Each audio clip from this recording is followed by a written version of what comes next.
Bakı bununla bağlı İrəvana xəbərdarlıq edib.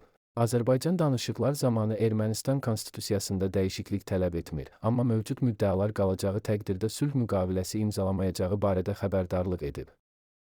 Axar Az Teleqrafa istinadən xəbər verir ki, bu barədə Ermənistan Xarici İşlər Naziri Ararat Mirzoyan bildirib.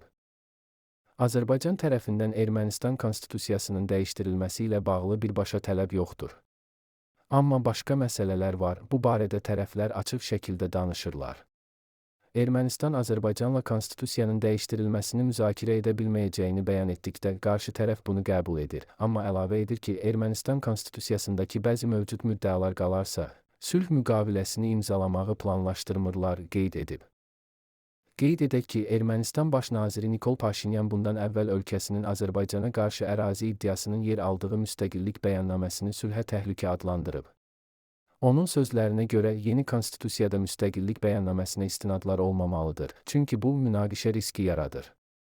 Bəyannamenin müddəalarından biri Ermənistanın Qarabağla birləşməsini nəzərdə tutur, Azərbaycan buna qarşı çıxıb.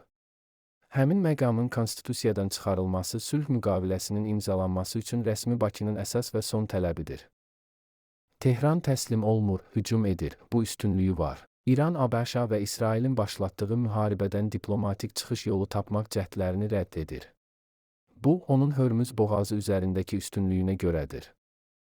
Axar Az xəbər verir ki, bu barədə Washington Post mənbələrə istinadən məlumat yayıb. İran və Avropalı diplomatlar, eləcə də Ərəb rəsmisi nəşrə bildirib ki, Tehran təslim olmaq əvəzinə qonşularına qarşı hücumları gücləndirir. İranın təslim olmaq istəməməsi onun dünya yanacaq ehtiyatlarının təxminən 1/5-nin keçdiyi Hörmüz boğazına nəzarət etməsi ilə bağlıdır.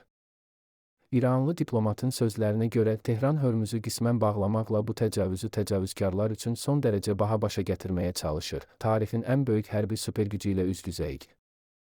Nəşrin mənbələri bildiriblər ki, ötən həftə Qətər və Oman rəsmiləri mümkün atəşkəslə bağlı İranla əlaqə saxlamağa başlayıblar. Onlar belə nəticəyə gəlib ki, hətta ABŞ və İsrailin böyük hərbi gücü də yaxın gələcəkdə İran hökumətini devirə bilməyəcək. İran cavab verib ki, ABŞ və İsrail ilk olaraq hücumları dayandırsa, danışıqlara razı olacaq.